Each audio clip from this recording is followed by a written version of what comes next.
Stormtrooper. Right there.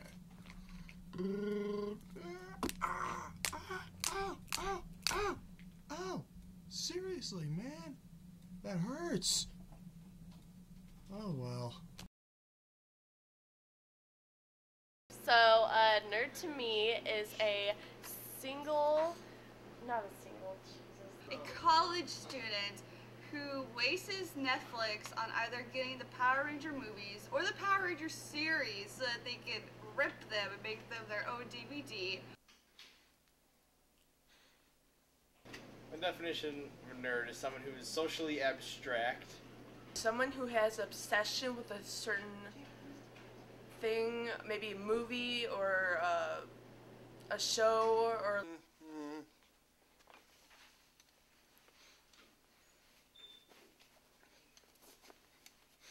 Or even if they are renting every single season of Star Trek.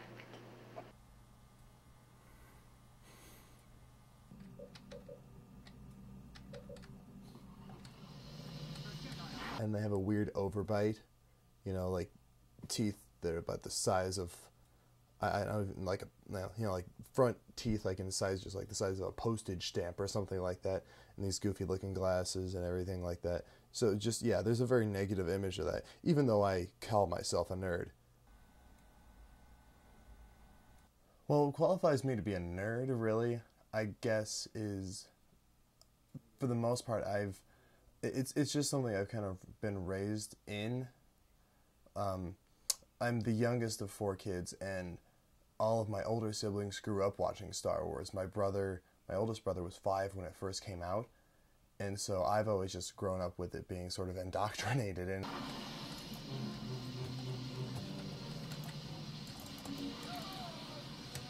I would, I would act out these stories, and I would use the Star Wars figures to do that too. I just telling a story with, these little plastic men.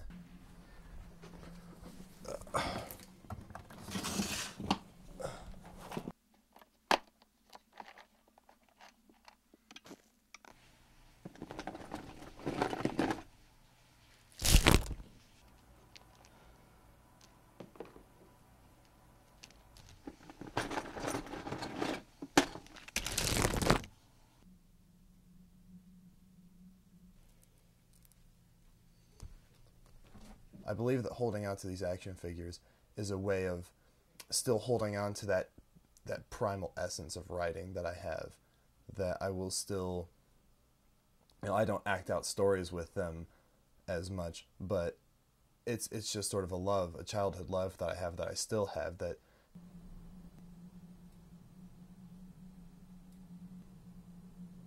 a side thing, I know I played football in high school. You wouldn't expect someone who is a self-proclaimed nerd to have played football. I was a lineman. I made frickin' all-state.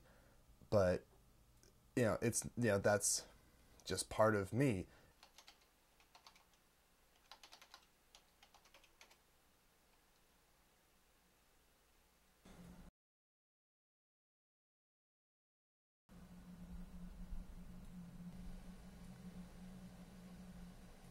I'm looking at a forum right now where the guy is talking about how Obi-Wan Kenobi is actually evil.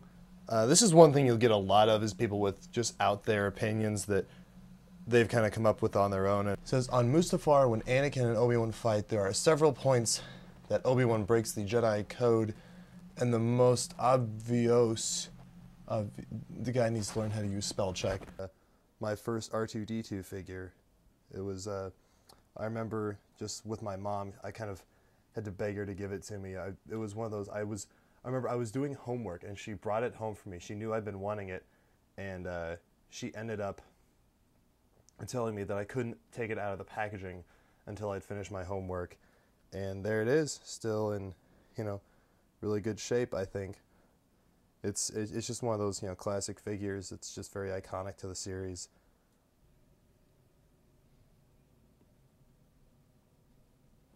I have so many figures that some of them are, I've collected over the years, and some of them I just don't use anymore. I don't pose them as much or use them hardly at all.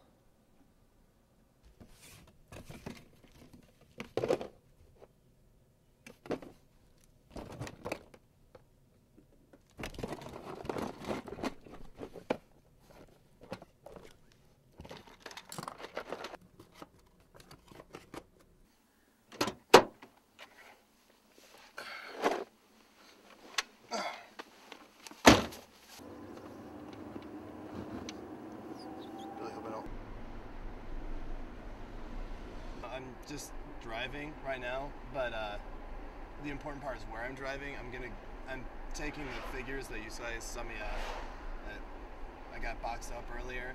I'm taking them to Goodwill, just to, I don't know, just to pawn them off to someone. I don't really use them anymore. I talked about that, how it's kind of a shame that they don't get used at all. And I just think it's good that someone else can get some use out of them. You know, some mom can buy them for her kid or her, you know, her nephew or her grandson, and they can use them now. You know, it's kind of continuing on what's been started. I feel like there's bigger things in the world than just how big my action figure collection can be.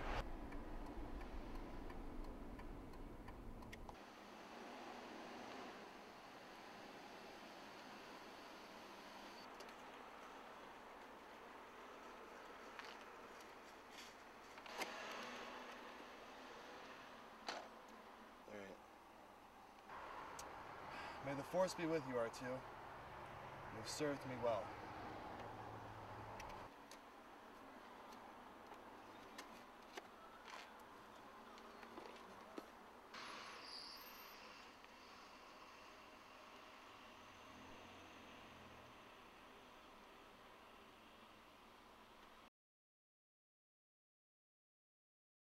That's a very interesting little side note of SIU right there.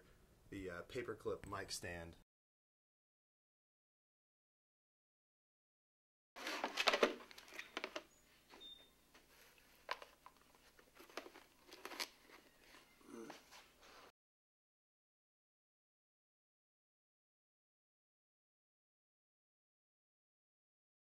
Car interview, and I just want to make a point. I lost my paperclip that the RT department gave me, so I'm using a pen now to clip the microphone into my shirt. I felt like that also needed to be said once